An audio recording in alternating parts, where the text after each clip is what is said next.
This is a must-win for the Seattle Seahawks against the Los Angeles Rams. One reason it's a must-win is that they're a better football team than the Rams.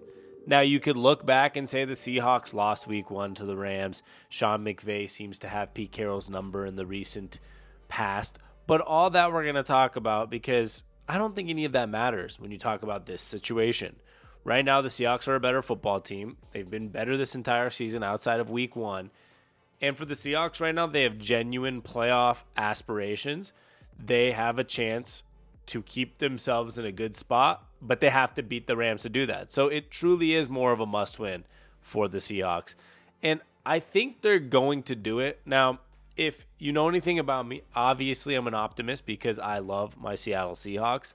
But I also said week 1, out of all weeks, maybe Baltimore and Cincinnati scared me a little bit, rightfully so, and we did lose those games. But week 1 against the Rams was the one that I said, man, as much as we should win this, McVay's good. Matt Stafford's back healthy, his first game back with no knick-knack injuries anymore, which he probably will have all throughout the season, right? They brought in Carson Wentz because Matt Stafford already has questionable, health going in. He's playing this week against the Seahawks, but you know what I mean.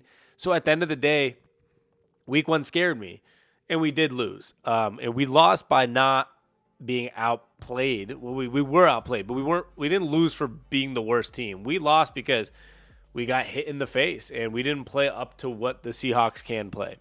The Seahawks season has been a roller coaster, so don't get me wrong. I know that there's a lot of fans out there that are having trouble grasping the idea that this team is good, and I agree in some ways that they might not be the best team out there, and there's a lot of times that they don't look good, weirdly enough, but they're 6-3.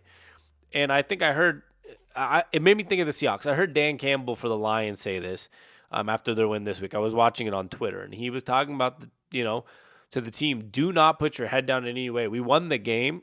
I don't care if we won it sloppy. I don't care if we underperformed. A win in the NFL is hard to come around, and we won the game. So no matter what you do, no matter how you think you played, for today, enjoy it because it was a win. Now, he's not saying don't get better. He's not saying that, don't have high expectations, but he's saying a win's a win in the NFL, and they're really hard to come across. And the Seahawks are sitting at 6-3, and they've beat a team like the Detroit Lions, who is 7-2, one of the top 5 teams probably in the entire NFL. And they have a lot of tests coming up against some of those other top teams, and that's what makes this a must-win. I'm going to talk about some of the PFF numbers here too, about the Seahawks versus the Rams. But before I get there, I want to talk about why it's a must-win. And the reason for me is simply the schedule. The Seattle Seahawks, couple things here. The Seahawks probably have 4 games that they're going to be favored in and 4 games that they are definitely going to be underdogs in for the rest of the season. Right now, they're actually technically underdogs against the Rams, but I'm talking from my scale, not necessarily Vegas. In Vegas, it's probably 5 games they're underdogs in and 3 they're favorites in. I think Seahawks right now are +1 in Vegas, so they're 1-point underdogs. And I know, if you go to ESPN Analytics, they're at a 45% chance on the ESPN predictor. So they are slight underdogs, but in my eyes, they're not underdogs. In terms of better football team, I know it's on the road, but Rams home field doesn't scare me in any way. There might be 30, 40% Seahawks fans that live in LA there, or people try. I have 2 friends I know traveling to LA just to go see the stadium and go cheer on the Seahawks. I'm sure a lot of people are doing that this time of the year, rainy in Seattle. They probably want to go to LA and check out some sunshine, check out the stadium and watch their Seahawks play.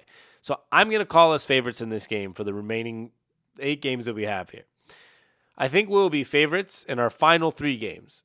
At Tennessee, most likely, because they're going to have a rookie quarterback going. They're not a very good football team this year. Now, there's a slight chance we're underdogs there, but that would be only if they turn around their season or if we've lost 5 in a row and we look like crap. But I think we'd be favorites there. Having the Steelers at home, I'm going to guess we're favorites there. New Year's Eve. And then on January 7th in Arizona at the Cardinals, we'll probably be favorites. So I think those are 4 games we're favorites in.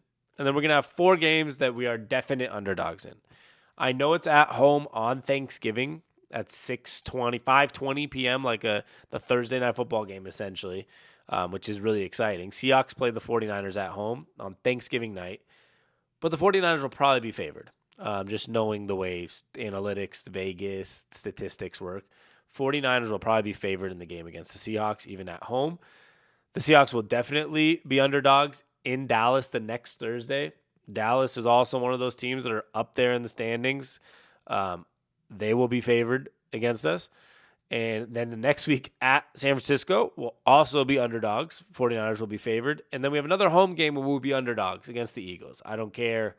I'm just being realistic here. Those 4 games, 49ers twice, Cowboys and Eagles, right now, the way that they're playing, the way that they're looked at, the way that they're appreciated, they will all be favorites in that game. And then the Seahawks should be, in my eyes, favorites in that. Rams, Titans, Steelers, Cardinals. And now this is why I'm saying it's a must-win. Right now, we're sitting at the 5 seed for the playoffs, right? Which plays the 4 seed, which is kind of nice. You always play the 5 seed always plays the worst division winner, which right now would be the 5-5 Saints, which I would love that matchup. Rather than playing the 49ers, Lions, or Eagles on the road, you'd play the Saints. That's not a bad one. But we got to win games because we're 6-3. The 6 seed is also 6-3 in the Dallas Cowboys, and we're playing them soon. And then the 7 seed is the 6-4 Vikings. And there are teams on the bubble all over, 4-5. Buccaneers, 4-6 Commanders, 4-6 Falcons. Now, I did say that we're 2 games ahead some of those teams, like the Buccaneers, like the Commanders with a tiebreaker over them. We're like 2 games above the Falcons, 3 games above the Packers, 3 games above the Rams there. So there's one thing that makes that clear is winning 4 of those games and losing 4 of them, you'd still be in the playoffs.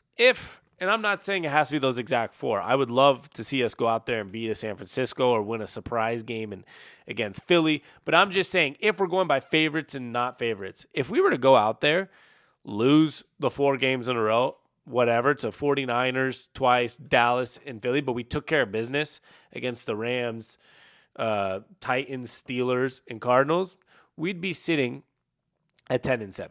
And 10-7 would almost guarantee us at least the 5, 6, or 7 seed.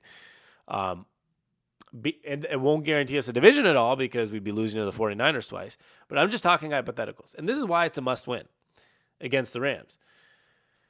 Going to 6-4, all of a sudden you're letting other teams start creeping in closer. If the Buccaneers beat the 49ers somehow, let's say this week, they're at 5-5. Now you're just 1 game behind that. Commanders beat the Giants. They're at 5-6. I know we have the tiebreaker, but if you start to lose, if you start to have a couple bad games, you end up in a really bad spot. So winning this game and putting ourselves at 7-3 against the Rams will almost guarantee us that we have to go, I don't know, win 3 games, go 3 what would that be? 3-5, 3-4 the rest of the year, and we can make the playoffs. And have a decent seed. Might even be close to the 5 seed. If you win one of those games against the Cowboys, you're probably guaranteeing yourself even closer to the 5 seed, which would play a team like the Saints or the Buccaneers in the playoffs, whoever makes it in that division. So all in all, it feels like a must-win for that reason. You don't want to now lose your opportunity to be in a very comfortable spot in playoff seeding. And that's why the Seahawks have to win this week against the Los Angeles Rams. Moving forward, too, when you win a game like this, it gives you a little bit, if not a lot of it. We'd have 2 games. After that beat down by the Ravens 37-3, we would have a win against the Commanders, a win against the Rams, and then you'd be going on Thursday at home on Thanksgiving. Your crowd's probably going berserk that game with confidence, with momentum, and you might have a chance to go beat that 49ers team and take lead in the division. So I think momentum plays a humongous role. A loss to the Rams is just going to, I know the players are less emotional probably than the fans, but it would be a deflating loss again to lose 2 in a row to the Rams. You got to win that. Bring in some momentum to that 4-game gauntlet of a schedule. 49ers, Cowboys, 49ers, Eagles. We need to get a win here before we go test ourselves against the great teams. Because if we can't beat the Rams on the road, I'm sorry. That 4-game stretch could all be losses, okay? And that's going to put us in a really bad spot for the rest of the season and moving forward because it's just not good. Now, obviously, everyone knows and everyone says McVay has Pete Carroll's number, and I think he's 9-5 against Pete Carroll since he started coaching the Rams, which is not great. Pete Carroll, being a legendary head coach, should never be at the 5-9 against anybody.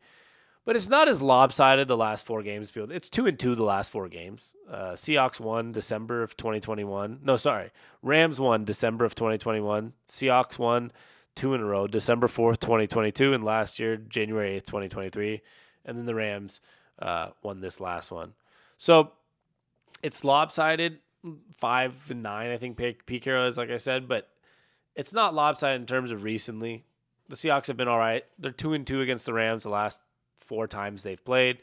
So I'm not going to – I also want to just bring that up because people are kind of stepping too much on the thought of, oh, my God, this, Sean McVay has his numbers so much. Well, he has it, but it hasn't been as bad as people try to make it be as of late. Now, the other and last thing is, let's just look at some PFF numbers. I didn't do a weekly PFF video as I usually do, actually. The Seahawks are sitting 9th in PFF at 84.7, with the Rams sitting at, I think, 21st, 73.2. So statistically, forget the eye test for a second. Let's just go off PFF, analytics, numbers. And like I've always said, PFF is not like a godsend of analytics. It doesn't mean it's always right. It's just an interesting source of information. They have the Seahawks, 12 spots ahead of the Rams. Offensively, every score is better for the Seahawks. Defensively, all these things. You even look at the trajectory of the season. The Seahawks' second worst overall game was week 1 at a 59.8 against the Rams. Outside of that Baltimore game at 52.4, the Seahawks have been at 70 or above in the green or the blue, which blue is like exceptional, 87.2 against the Giants. They've been in the green or the blue every game except for that Rams game and the Baltimore game. So you have bad games in football. Let's not, we were in the green against the Bengals. 2 out of our 3 losses are in the yellow, and then the rest of our wins are in the green or blue, so we're playing good football. We are trending up in the right way. They have not, as much as people see the offense trending down, overall the team has not been trending down. It's just been 2 really bad games against the Rams and the Ravens, and the rest have been okay. Against the Bengals, if they just played a little bit better in the red zone, scored a touchdown here or there, they might have beat the Bengals as well. Now, the difference there is the Rams aren't trending up or down. They are trending both. There's some things that are trending up, sometimes they're trending down. Seahawks are one of their best scores on the year at 74.3 in the green. It got bad against San Francisco. They had a couple good games, then they got bad again. Then they had their best game against a bad Cardinals team before Murray was back. And then the last 3 games, they've been in the yellow or orange, and orange is bad. They've been at the 60s, 58, 54 grades. 3 straight losses, and their grades keep getting worse. As of late, they are regressing. Now, Matthew Aver might be healthy this year. They might be getting healthier as a team, let's say. But overall, they haven't been progressing this year. There's been a lot of ups and downs. They've lost 4 out of 5. And so at the end of the day, it's not looking great for that team. And at the end of the day, they should not be considered a team that's favorites against the Seahawks because they're trending down. The Seahawks are trending, at least they're treading water, right? They're not trending down or up, but they're getting things done. I mean, they did win against the Commanders, whether it was pretty or not. They got their ass kicked one game, but then they win the game before. They're keeping even, and they're getting better in some aspects. Defensively, they get really good in certain spots. Offense is getting better in certain spots. Certain players are playing better in certain spots. So it's good to look at overall everything like that as a whole. This is a must-win because we need to beat these teams. We have to beat the Rams. You should beat the Steelers, Titans, and Cardinals. There should be no excuses to these things. So let's go out there, let's win this game, and go Hawks.